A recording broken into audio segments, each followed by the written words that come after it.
You ignorant little rat. Did you just eavesdrop on my conversation? Bradford Wellington III's face reddens. The yacht deck goes silent. Simone Harris freezes mid-step, a tray of champagne flutes balanced in her hands. No, sir, I was just passing. Liar. He snatches the wine bottle from the table. You people always listen, always scheming, always trying to take what isn't yours.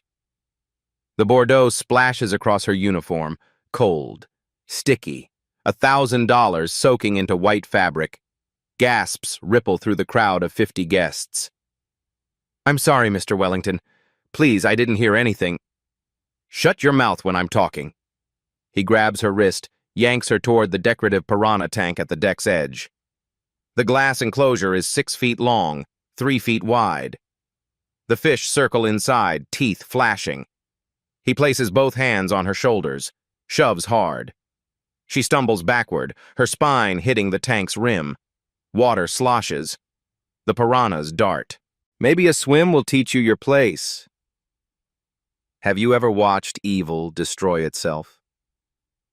3 weeks earlier, Miami. The sun hasn't risen yet. Simone Harris pulls her Honda Civic into the service entrance of the Wellington estate at 5:47 a.m. The mansion sprawls across 2 acres of waterfront property. White columns, marble steps, a fountain that cost more than most people earn in a lifetime. She adjusts her maid uniform in the rearview mirror. Plain. Invisible. Exactly what she needs to be. The kitchen door clicks open with her employee key. Inside, stainless steel appliances gleam under recessed lighting. The air smells like lemon polish and money. She sets down her cleaning cart. To anyone watching, it's filled with spray bottles and microfiber cloths. Hidden beneath the false bottom, 3 recording devices, 2 encrypted hard drives, and a camera no bigger than a shirt button. Simone starts her routine. She polishes the entry hall's marble floor until it reflects the chandelier above. Each stroke of the mop covers another foot of stone that costs more per square inch than her fake monthly salary. The grandfather clock chimes 6 times. She moves to Bradford Wellington's home office. The door should be locked. It isn't. Men who believe they're untouchable rarely bother with basic security. His desk holds 3 laptops. One sits open, password screen glowing. She photographs the sticky note underneath the keyboard. People always write their passwords down. Always. File cabinets line the wall. She opens the top drawer. Inside, folders labeled with company names she recognizes from CIA briefings. Welltech Defense Systems. Horizon Military Solutions. Names that sound legitimate. The documents inside tell a different story. Purchase orders for missile guidance systems. Shipping manifests to ports in countries under international sanctions. Bank transfers through shell corporations in the Cayman Islands. She photographs 12 pages before footsteps echo in the hallway. Simone closes the drawer, grabs her feather duster. When Bradford's wife, Celeste, walks past, she's dusting a bookshelf, humming softly. Celeste doesn't even glance at her.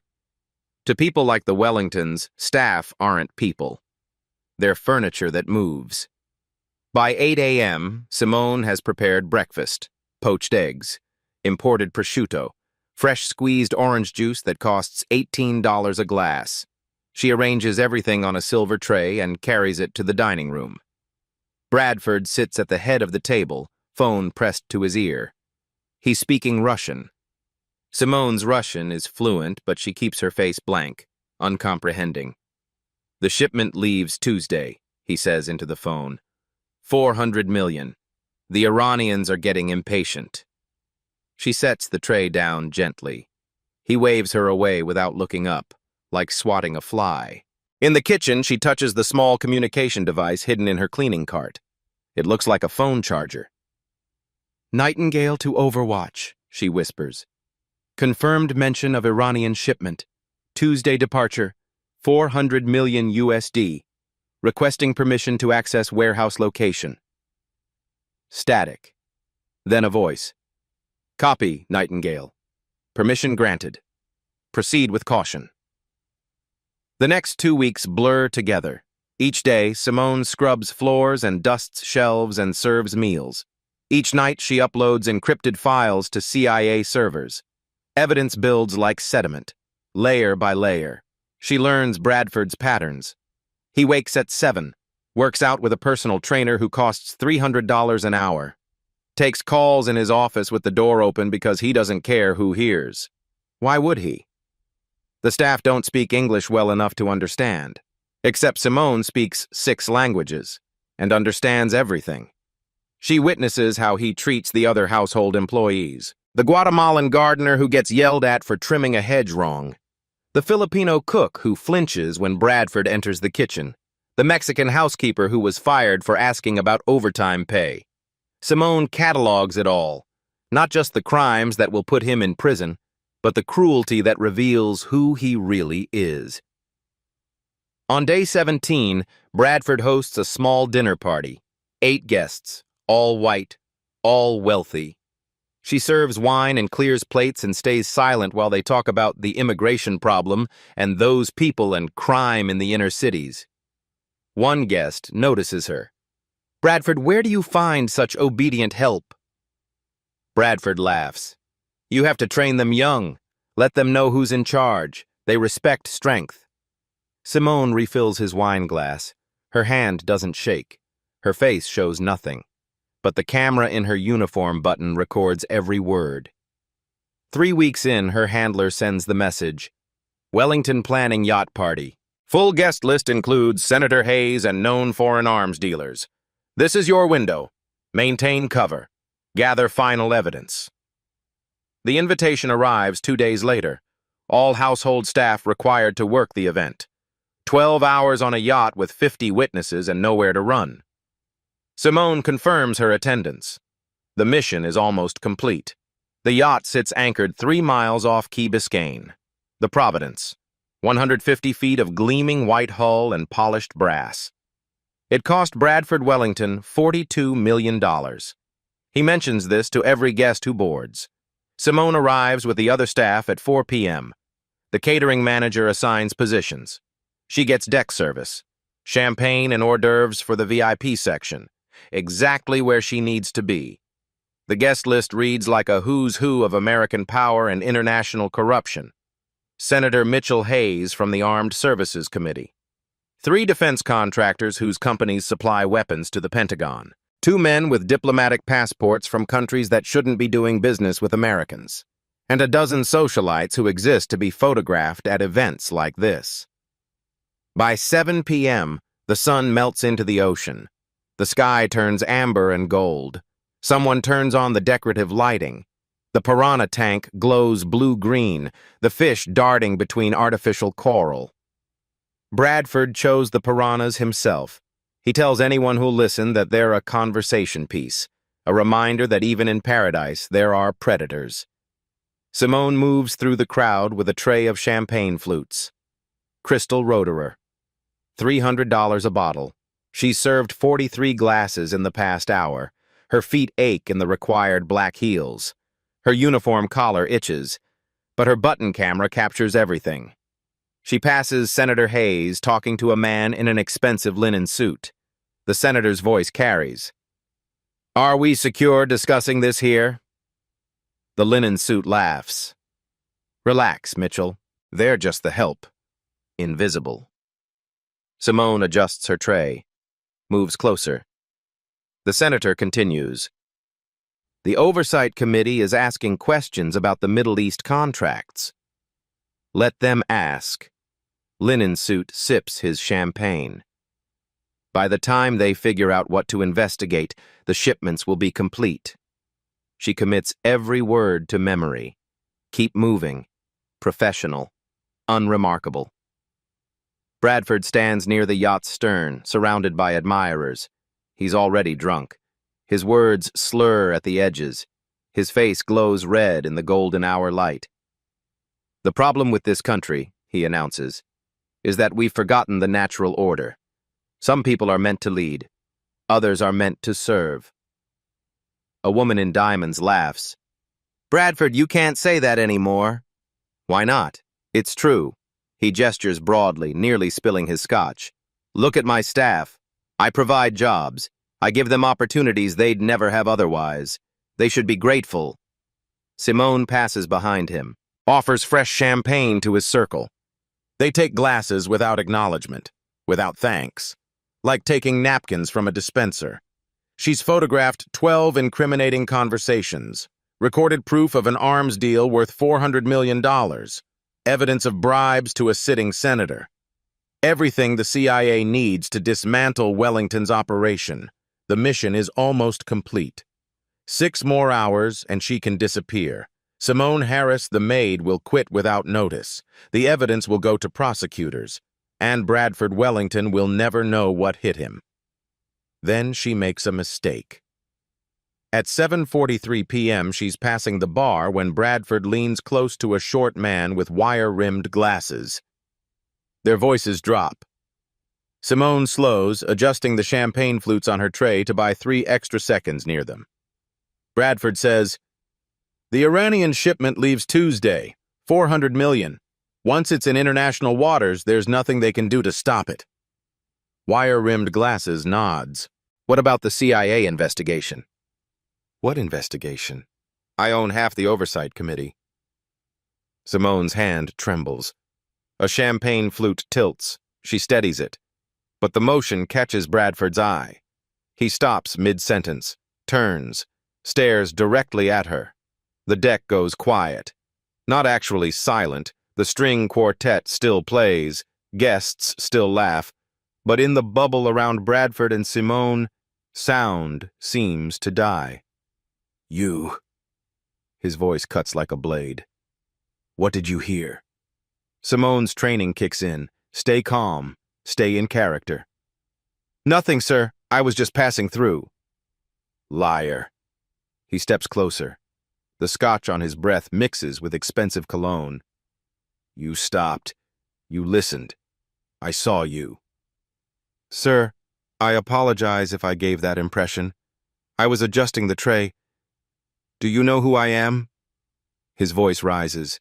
Guests turn to watch. "Do you understand what I could do to you?" Her pulse hammers, but her voice stays level, deferential. "Yes, sir. I'm very sorry. It won't happen again." Bradford's face darkens. Red blooms across his cheeks like burst capillaries. "You people, you're all the same. Always listening, always watching, always trying to take what isn't yours." The words hang in the air. Several guests shift uncomfortably. But nobody speaks up. Nobody interrupts. He grabs the wine bottle from the bar. A 2015 Chateau Margaux. The sommelier opened it 30 minutes ago to let it breathe. $1,200. Bradford tilts it over Simone's head. The wine cascades down. Cold liquid soaks through her hair, runs down her face, stains her white uniform crimson. She gasps. The champagne flutes crash to the deck. Glass shatters. The string quartet stops playing. 50 people watch. At least 20 have their phones out. Recording, posting, streaming. Nobody moves to help. "This is why I never hire your kind for important events," Bradford announces. His voice projects across the deck, performing for his audience. "Always so clumsy and incompetent, always causing problems." Wine drips from Simone's chin. Her uniform clings to her skin. Her hands shake, not from fear but from rage she has to suppress. "Mr. Wellington, please." "Please what?" He laughs. "Please forgive you for spying, for eavesdropping on private conversations. I wasn't. Don't lie to me." His hand shoots out. Fingers wrap around her wrist, squeeze hard enough to leave marks. "You were listening. You heard things you shouldn't have heard. Things that could be very dangerous for someone like you to know." He pulls her forward. She stumbles in the wet heels.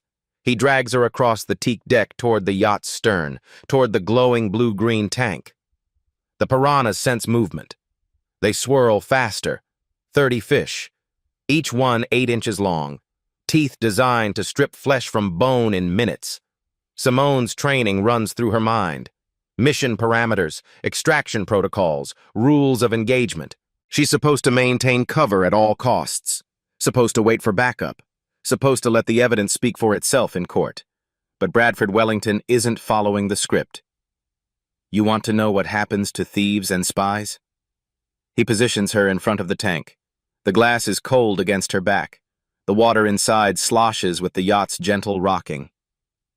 You want to know what I do to people who threaten me? Sir, I'm just a maid. I don't know anything.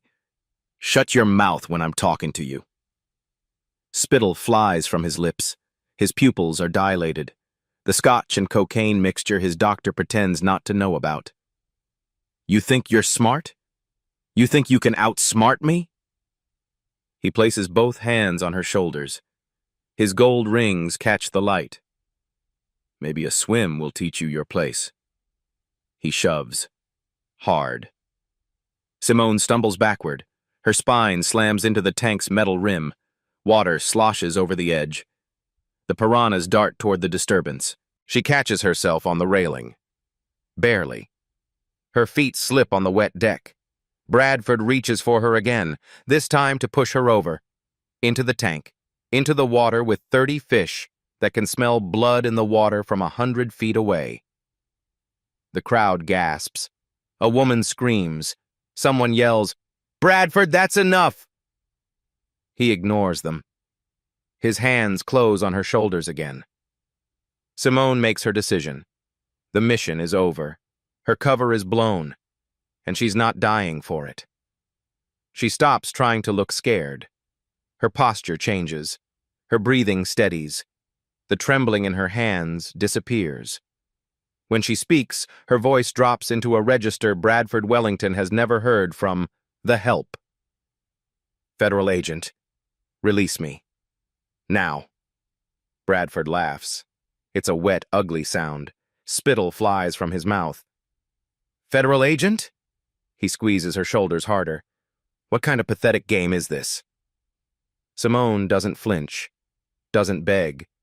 Her eyes lock onto his. I said release me. You're a maid.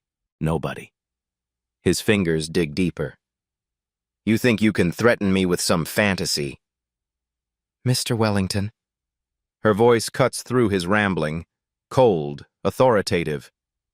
You have 3 seconds to remove your hands before I add another assault charge to your arrest warrant. Something in her tone makes him pause. His grip loosens. Not much, but enough. Then his paranoia kicks in harder than his common sense. Kyle! He shouts for his head of security. Kyle, get over here! Kyle Brennan pushes through the crowd. Former Boston PD. Got fired for excessive force complaints. Now he makes 3 times his old salary intimidating people for Bradford Wellington. Boss, this woman was spying on my conversation. Check her. Check everything. She's got a wire or a phone or something. Kyle's eyes narrow. He's dealt with plenty of difficult staff before. You want me to search for her? I want you to find out what she's hiding. Simone stands perfectly still. Her mind calculates options. She could stop this now. Show her credentials. Call in backup. But the longer she waits, the more evidence she collects. Every illegal action Bradford takes is another charge. Another year added to his sentence. She lets it play out. Ma'am, I need you to empty your pockets. Kyle's voice carries fake politeness. The kind cops use right before they get rough. You have no legal authority to search me, Simone says. Calm. Factual. Bradford steps closer. This is my yacht, my staff, my property. I can do whatever I want. Human beings aren't property, Mr. Wellington. Shut up, he nods to Kyle. Search for her, now. Kyle reaches for her uniform pockets. Simone doesn't resist, doesn't give him an excuse to escalate physically. He pulls out her phone, a burner with nothing incriminating on it. Bradford snatches it from Kyle's hand, scrolls through. His face reddens further when he finds nothing. No saved messages, no suspicious contacts. Just a clean phone that looks exactly like what a minimum wage worker would carry. "Where's the rest?" Bradford demands. "The rest of what?" "The recording equipment, the camera, whatever you're using." "I'm not using anything, Mr. Wellington." He throws the phone. It arcs over the yacht's railing, splashes into the dark Caribbean water. Gone. "Oops." His smile is vicious. Butterfingers. A few guests laugh nervously. Most look uncomfortable. Several have stopped filming, put their phones away. This stopped being entertaining. Now it's ugly. But nobody intervenes. Nobody calls him out. Nobody tells him to stop. Senator Hayes stands 20 feet away, studying his shoes. The defense contractors find sudden interest in the horizon. The socialites whisper behind manicured hands but don't move. Simone catalogs every face, every witness who said nothing. She'll remember them all. Bradford circles her like a predator. "You know what I think? I think you're one of those activist types, trying to record me, trying to get a lawsuit, trying to steal money from people who actually earned it." "I'm trying to serve champagne, Mr. Wellington." "You're trying to destroy me." His voice cracks. The cocaine and alcohol and paranoia form a toxic mixture. "People like you. You're always trying to take what isn't yours, always playing victim, always looking for a handout." He stops directly in front of her, leans in close. His breath reeks. "You people come into this country, into my house, onto my yacht, and you think you deserve respect? You think you're equal?" He laughs. "You exist to serve people like me. That's your purpose, your only value." Simone's jaw clenches, but her training holds. Every word he says is being recorded. The button camera in her uniform is still streaming. Backup protocol activated when she didn't check in 30 minutes ago. Help is coming. She just has to survive until it arrives. "I want you on your knees," Bradford says suddenly. The deck goes completely silent now. Even the gentle slap of waves against the hull seems to stop. "Excuse me?" "You heard me. You spilled wine. You broke glasses. You made a mess of my deck." He points to the shattered crystal and red puddles. "Clean it up. On your knees. With your hands." "Mr. Wellington, I need cleaning supplies." "Use your hands. Use your uniform. I don't care." His smile widens. "Unless you want to go for that swim after all." The piranha tank glows behind her. The fish dart between rocks and coral, waiting. Simone looks at the crowd. 50 people, 20 cameras, hundreds of thousands of dollars in designer clothes and jewelry. Not one person speaks up. She kneels slowly, keeps her dignity even as she lowers herself to the deck, picks up a shard of crystal. Red wine stains her fingers. Bradford places his foot on her hand. Not hard enough to break bones, just hard enough to hurt, to humiliate, to demonstrate control. She gasps, tries to pull back. His foot presses down harder.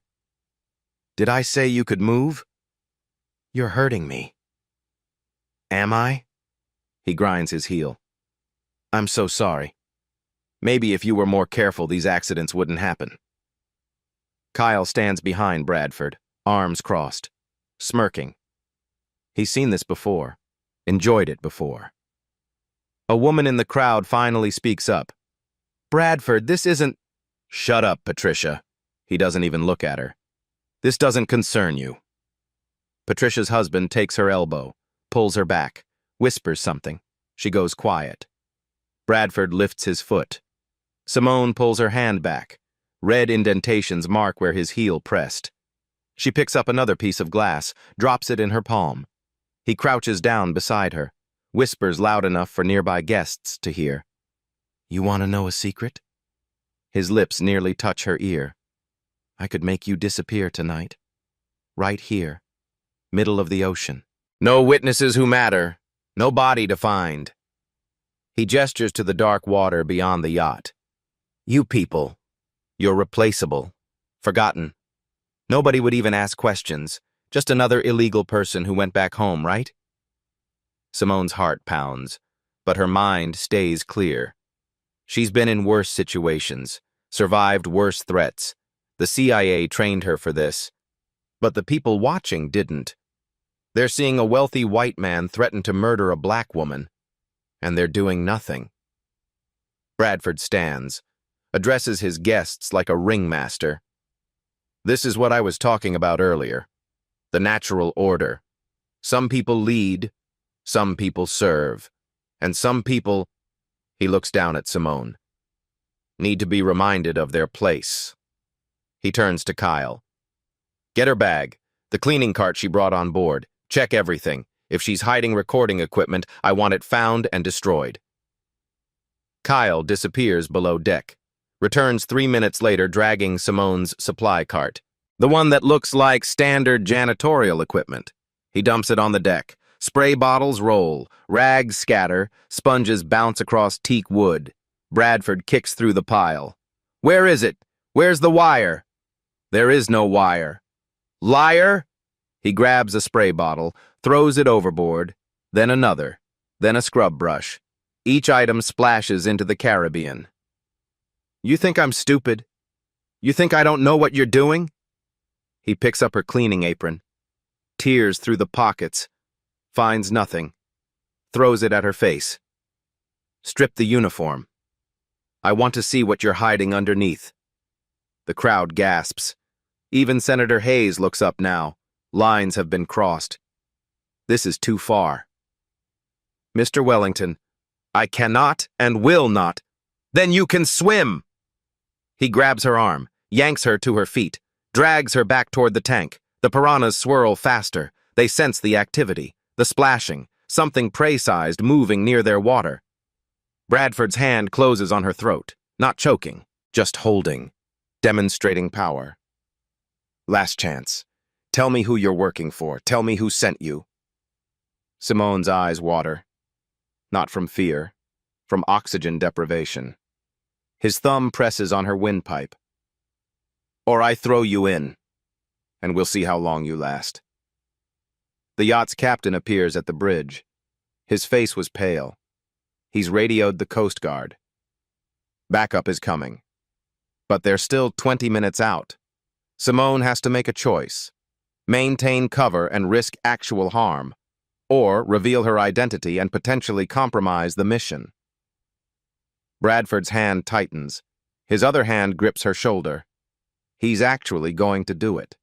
Actually going to throw her into a tank of piranhas in front of 50 witnesses because his paranoia and racism and cocaine-fueled rage have convinced him it's justified. Her vision starts to gray at the edges. 3 helicopters appear on the horizon. Their searchlights cut through the gathering darkness. Bradford doesn't notice. He's too focused on Simone, too committed to his demonstration of power. She makes her decision. Mission accomplished. Evidence secured. Time to end this. Simone's hand moves to her collar. Fast, precise. Her fingers close on the button camera and rip it free. The tiny device dangles from a wire, still recording, still transmitting. Her other hand strikes Bradford's wrist, a pressure point technique that makes his fingers spasm open. His grip on her throat releases. She steps back, plants her feet. Her entire body language transforms.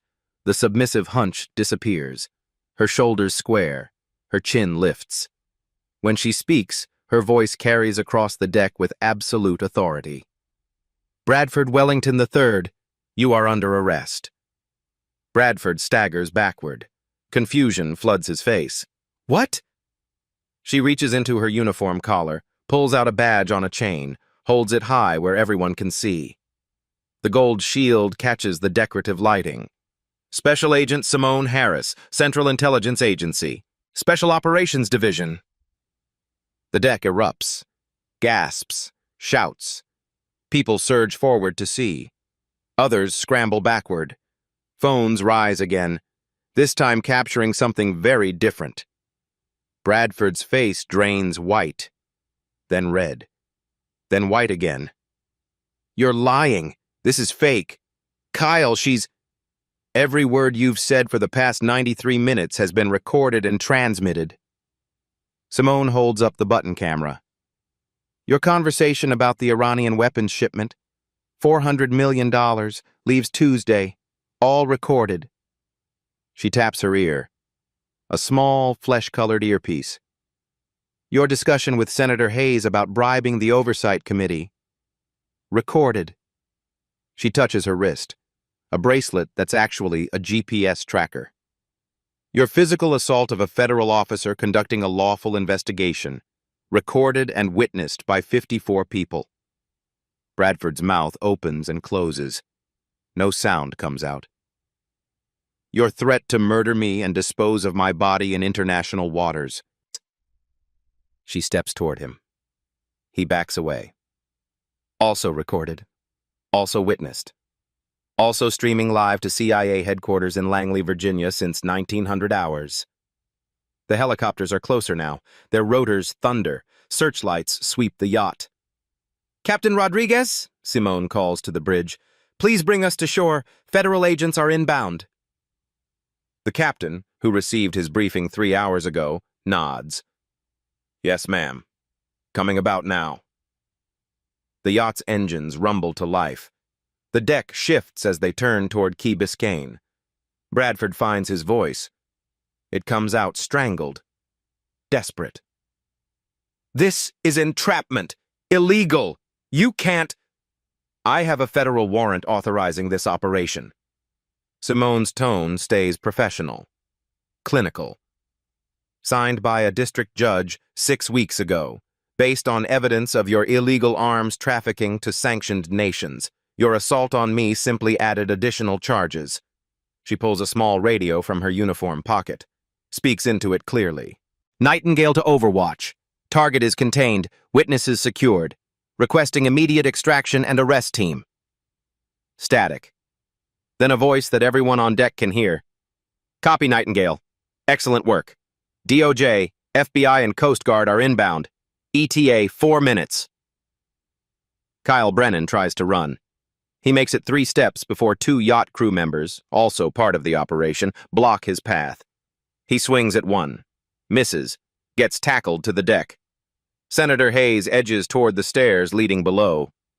Simone's voice stops him cold. Senator Hayes, I need you to stay where you are. Federal agents will want to speak with you about your knowledge of Wellington's criminal enterprise. His face goes gray. I want my lawyer. You can call them from the federal building. The helicopters arrive. 3 of them. Coast Guard markings. They hover above the yacht, rotors whipping everyone's hair. Ropes drop. Agents in tactical gear rappel down. They hit the deck hard. Move fast. 6 agents in full kit. Weapons drawn but pointed down. They spread out. Secure the perimeter. The lead agent approaches Bradford. Bradford Wellington III? Bradford can't speak. Just stares. Sir, you're under arrest for violations of the Arms Export Control Act. Conspiracy to commit weapons trafficking to sanctioned nations, money laundering, bribery of public officials, assault of a federal officer, and conspiracy to commit murder. The agent pulls out handcuffs. You have the right to remain silent. No, no, no, no, no. Bradford's voice rises to a shriek. I'm Bradford Wellington. Do you know who I am? Do you know how much money I have? How many lawyers? The agent spins him around. Cuffs click closed on his wrists, behind his back, like a common criminal. You can't do this! I own senators, congressmen. I have the Attorney General's personal number. Then he'll be very disappointed to learn you're a traitor, the agent says flatly. More Coast Guard vessels appear, fast boats with flashing lights. They pull alongside the Providence, armed personnel board from 3 points. The guests panic.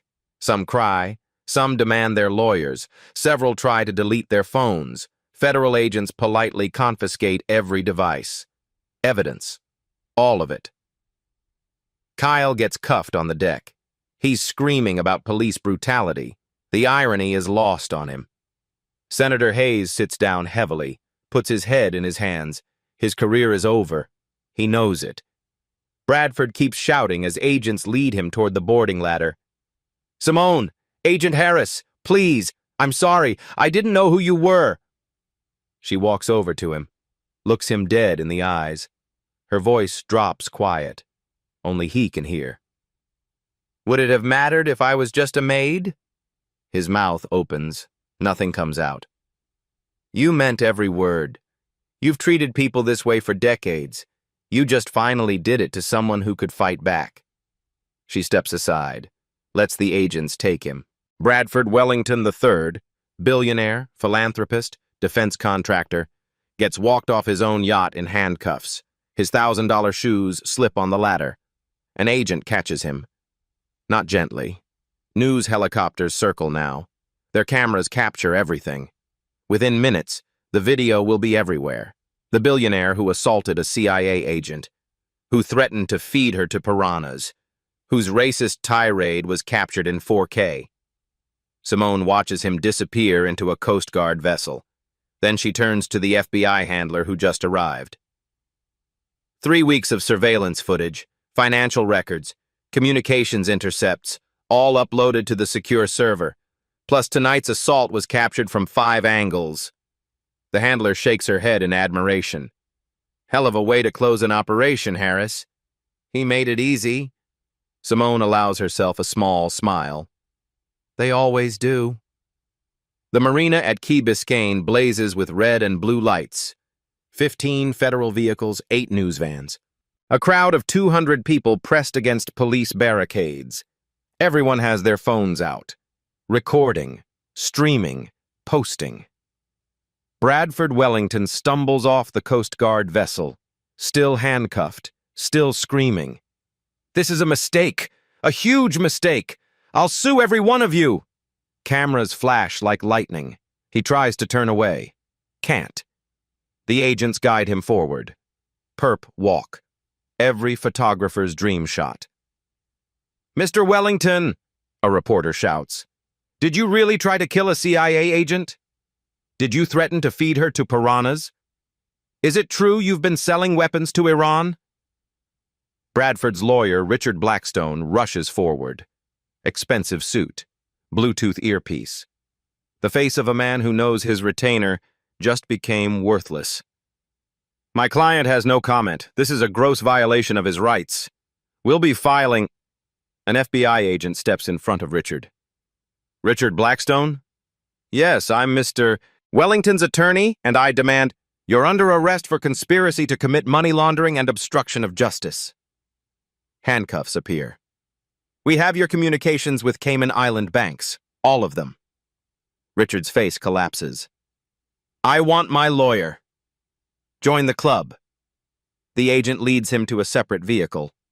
Kyle Brennan gets dragged off next. His nose is bleeding from where he face-planted during his arrest. He spots a camera. Try to look tough. "This is police brutality. I'm a former law enforcement officer. They assaulted me." The camera operator yells back, "You just got arrested for assaulting a federal agent." Kyle shuts up, gets shoved into a van.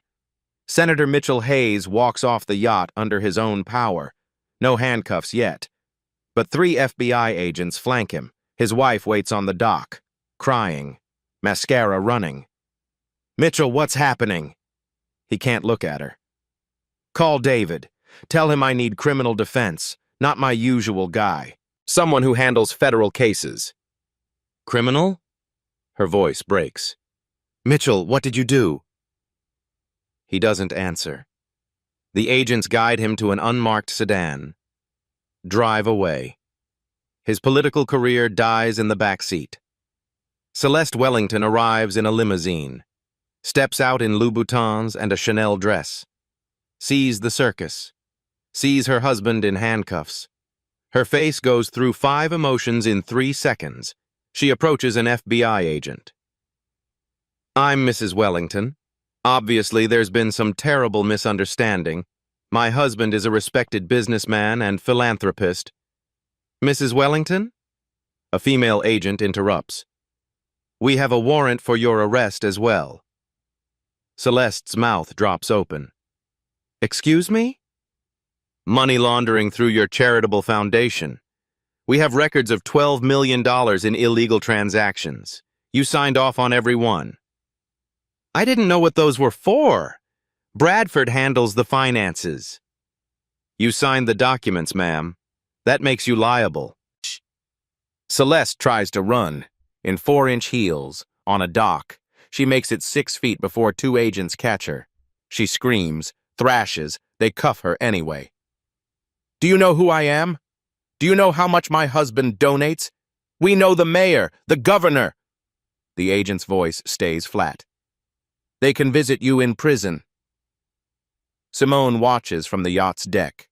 The guest list that read like a who's who of power now looks like a suspect list. Agents are taking statements from everyone, collecting phones, asking about weapons deals and money transfers and who knew what. Most of the guests claim ignorance, didn't see anything, didn't hear anything, just there for drinks and networking. The videos on their phones tell a different story. 50 people watched Bradford assault Simone, threatened to kill her. Not one intervened. Those videos are already viral. 10 million views in 2 hours, 20 million by midnight. The hashtag trends worldwide. Justice served, power checked, racism exposed. Simone's CIA handler approaches, a woman in her 50s named Director Carter. Gray suit, gray hair, zero tolerance for nonsense. Medical check? Carter asks. I'm fine. Your throat is bruised. Your wrist has finger marks. You're getting checked. Not a request. Simone nods, accepts the bottle of water Carter hands her. Her hands finally start shaking now. Adrenaline crash. Normal. Expected. You did good work, Harris. 3 weeks undercover. 0 blown operations until tonight. And tonight was unavoidable. He was going to kill me? I know. You made the right call. Carter puts a hand on her shoulder. The evidence you gathered? $2.4 billion in illegal sales. Connections to 3 foreign governments. Bribery of public officials. This case is going to bring down a lot of powerful people. Simone watches Bradford disappear into a federal vehicle, still shouting, still claiming innocence, still believing his money will save him. Good, she says quietly. 48 hours later, the FBI raids begin. Miami, New York, Aspen. 3 simultaneous strikes at dawn. Battering rams on mansion doors. Search warrants for properties worth $200 million combined. In Miami, agents find a warehouse behind Bradford's waterfront estate. Inside, crates marked industrial equipment. They pry one open. Missile guidance systems. Made in America. Destined for Tehran. Another crate holds armor-piercing rounds. Banned for export. Enough to outfit a small army. A third contains night vision equipment. Military grade. Serial numbers filed off. The warehouse manager tries to run, gets tackled in the parking lot. He's crying before they even cuff him. I just loaded trucks. I didn't ask questions. In New York, agents strip Bradford's penthouse apartment. Behind a false wall in his study, servers, encrypted hard drives, financial records going back 8 years. Forensic accountants work for 6 days straight. What they find makes international news. $2.4 billion in illegal weapon sales, routed through 17 shell corporations. Bank accounts in the Cayman Islands, Switzerland, Singapore. Purchase orders signed by Bradford himself. Shipping manifests to North Korea, Syria, Iran, Russia. Every transaction is dated. Every wire transfer is tracked. Every bribe is documented. One spreadsheet lists political donations. $500,000 to Senator Hayes, $200,000 to 3 congressmen, $1 million to a presidential super PAC, all marked consulting fees. The Aspen ski chalet yields something worse. A locked safe in the basement. Inside, 4 passports, different names, all with Bradford's photo. Exit strategy. He planned to run if things went bad. Too late now. The media descends like locusts. CNN, Fox News, MSNBC, BBC, Al Jazeera. Every outlet wants the story. Billionaire defense contractor, secret arms dealer, racist caught on camera. The yacht assault video gets dissected frame by frame. Body language experts analyze Bradford's aggression. Psychologists discuss narcissism and entitlement. Civil rights activists point to systemic racism in the wealthy elite. The video hits 50 million views, then 100 million. It trends for 3 weeks straight. Universities scramble to return Bradford's donations. Yale removes his name from a library wing. Harvard sends back $5 million. Stanford announces they're investigating all Wellington Foundation grants. Former staff members come forward, 15 of them. They tell stories that make the yacht incident look mild. Maria Gonzalez worked as a cook for 2 years. He threw a plate at my head because the steak was overcooked. I needed 6 stitches. James Carter was a driver. He called me every Asian slur you can imagine, fired me when I asked for overtime pay. Destiny Johnson cleaned houses for 3 years. Mrs. Wellington accused me of stealing her jewelry, made me strip searched. The jewelry was in her other purse. She never apologized. Every story adds weight to the prosecution's case. Pattern of behavior, history of abuse. 6 weeks after the arrest, the trial begins. Federal courthouse in Washington, D.C. The courtroom seats 200. The overflow crowds number in the thousands. People line up at 4 a.m. for a chance to watch. Bradford enters in a gray suit. His lawyer convinced him to wear humble colors. Look repentant. He can't pull it off. His face radiates rage. The prosecution team is led by Attorney General Marcus Webb, African-American, Harvard Law, undefeated in federal court. Ladies and gentlemen of the jury, Webb begins, over the next 3 weeks, you will hear evidence of crimes so vast, so brazen, that you may struggle to believe one man committed them all. He clicks a remote. The yacht assault video plays on screens throughout the courtroom. Bradford pouring wine on Simone, calling her your kind, threatening to drown her. 3 jurors wince. 2 look away. The trial unfolds like a masterclass in federal prosecution. Day 1, financial crimes. Accountants testify about shell corporations and money laundering. Charts show money flowing from defense contracts to offshore accounts to weapons purchases. The numbers are staggering. $2.4 billion over 8 years, $300 million per year, $25 million per month. Day 3, the weapons themselves. A ballistics expert explains how American-made missiles ended up in Iran. These guidance systems gave Tehran capabilities they didn't have before. Day 5, Simone testifies. She wears her CIA dress uniform, badges and ribbons earned over 8 years of service. The courtroom goes silent when she enters. Webb guides her through the 3-week operation, the surveillance, the evidence gathering, then the yacht assault. She describes it calmly, professionally. No emotion, just facts. The defense attorney cross-examines. He's desperate. Agent Harris, isn't it true you lied about your identity? I was operating under legal cover authorized by a federal warrant. You deceived my client.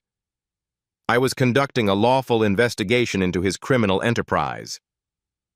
You provoked him. I served champagne and cleaned the floors. If that's provocation, your client has issues beyond this courtroom. Scattered laughter. The judge gavels for silence, but he's smiling slightly. The defense attorney tries another angle. Isn't it possible you misheard the conversation? Simone pulls out a tablet, taps play. Bradford's voice fills the courtroom. The Iranian shipment leaves Tuesday. 400 million. Crystal clear. No ambiguity. The defense attorney sits down. Defeated. Day 12. Senator Hayes testifies as part of his plea deal. He gets 12 years instead of 25 for cooperation. He describes the bribery scheme, the payoffs. Bradford said he owned us, said he could make one phone call and end any investigation. Hayes stares at his hands. He was right, until he wasn't. Day 18. Closing arguments. Webb walks to the jury box, makes eye contact with each person. Bradford Wellington believed his wealth placed him above the law and above human decency. He trafficked weapons that killed American soldiers. He assaulted a federal agent protecting this nation. He pauses. The law applies to everyone, regardless of bank account, regardless of connections, regardless of skin color. Today, you prove that. The jury deliberates for 4 hours. Guilty. All 47 counts. The courtroom explodes. Cheers. Gasps. Bradford collapses. His lawyers catch him before he hits the floor. 3 weeks later, sentencing. The judge is a black woman named Deborah Martinez, appointed by the previous administration, confirmed unanimously because her record was flawless. She looks at Bradford over her glasses. He's lost 30 pounds. His hair has grayed. Mr. Wellington, you've been convicted of 47 federal crimes. Before I pronounce sentence, do you wish to address the court? Bradford stands. His voice cracks. I'm sorry. I'm so sorry. I made mistakes. If I could go back, you can't. Judge Martinez's voice cuts like a blade. Your sorry comes too late, after you were caught, after you were convicted. She opens a folder. The weapons you sold killed 137 people, soldiers, civilians, children. You profited while they died. You assaulted a federal agent, threatened to murder her, all because your paranoia and racism convinced you she was less than human. Judge Martinez removes her glasses, leans forward. Your wealth could have helped people, built schools, fed hungry children. Instead, you chose cruelty. You chose crime. You chose contempt. She picks up her gavel. Bradford Wellington III, I hereby sentence you to 45 years in federal prison without possibility of parole. You will forfeit $2.4 billion in assets. You will pay an additional $500 million in fines. The gavel falls. Bradford screams. Guards drag him away. Celeste Wellington gets 18 years. Kyle Brennan gets 8. Richard Blackstone gets 15. The Wellington Empire crumbles. Welltech Defense Systems files for bankruptcy. But the weapons trafficking stops. The bribes end. And one billionaire who believed he was untouchable learns that justice doesn't care about money. 6 months later, CIA headquarters, Langley, Virginia. The ceremony room holds 200 people. Agents, analysts, directors, everyone in dress uniforms. The walls display portraits of fallen operatives, heroes who gave everything. Today, they honor someone who survived. Simone Harris stands at attention. Her uniform is crisp, perfect. The bruises on her throat healed months ago. The finger marks on her wrist faded, but the memory stays sharp. CIA Director Catherine Morrison steps to the podium. Silver hair, steel eyes, 30 years of service etched into the lines of her face. Special Agent Simone Harris volunteered for one of our most dangerous domestic operations. She spent 3 weeks undercover in the home of a violent, unstable arms trafficker. She gathered evidence that led to 47 convictions, stopped $2.4 billion in illegal weapons sales, and she did it while enduring treatment no American should face. Morrison holds up a medal, the Intelligence Star, highest civilian honor the CIA awards, only given for extraordinary heroism. Agent Harris exemplifies what we stand for: courage, integrity, justice. She put herself at risk to protect this nation, and when threatened with violence, she never broke character until the moment was right. Simone steps forward. Morrison pins the medal to her chest. The room erupts in applause. It echoes off the walls, loud, sustained, deserved.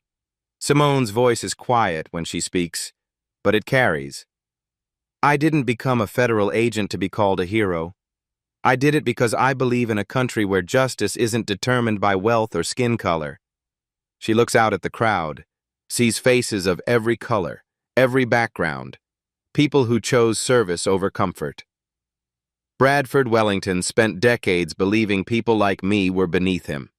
He forgot that dignity, intelligence, and capability aren't determined by race.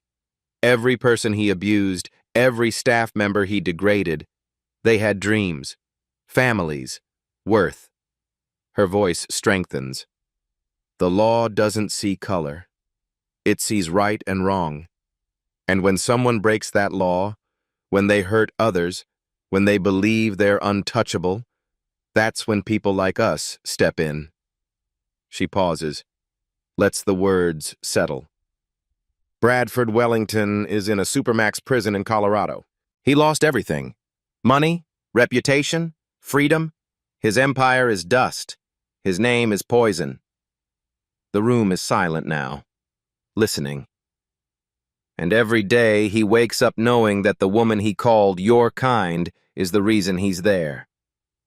More applause. Simone steps back, accepts handshakes. Congratulations.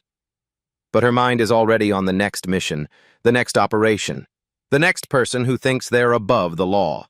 Because there's always another Bradford Wellington, always another powerful person who mistakes wealth for immunity, who confuses position with permission to harm. And there are always people like Simone Harris, watching, waiting, gathering evidence. Justice might move slowly, but it moves. Here's what you need to understand. This story isn't unique. It's not rare. Every day, people abuse power. Every day, someone gets humiliated for their race, their background, their circumstances. Most of those stories don't end with CIA agents and federal trials. Most end with silence, with victims who have no recourse, no badge to reveal, no backup coming. That's why we share these stories, not for revenge, but for hope. Hope that justice still exists. Hope that power doesn't always protect the powerful. Hope that someone is watching when evil thinks no one sees. If this story moved you, share it. Share it with someone who needs to believe justice is possible. Someone who's been treated like they don't matter. Someone who's been told to know their place. Subscribe for more stories of accountability and courage. Follow for updates on real cases like this one. Because Bradford Wellington isn't fictional. Men like him exist, and they're being held accountable every single day. Comment below. Have you ever witnessed injustice and said nothing? What would you have done on that yacht? Would you have been the person filming, or the person who finally spoke up? Here's what I want you to think about tonight. If Simone hadn't been a CIA agent, just a regular maid, would anyone have helped her? Would you have? Or would you have been another person with a phone, recording but doing nothing? Justice shouldn't depend on who the victim is. It should depend on what's right. So here's my final question for you. When you see injustice happening in front of you, at work, in public, online, what will you do? Will you be a witness, or will you be the person who stands up? Because the world doesn't change when good people do nothing. It changes when someone, anyone, decides enough is enough. Maybe that someone is you. Drop your answer in the comments. I'll be reading every single one. And remember, dignity isn't given. It's inherent. No one can take it from you unless you let them.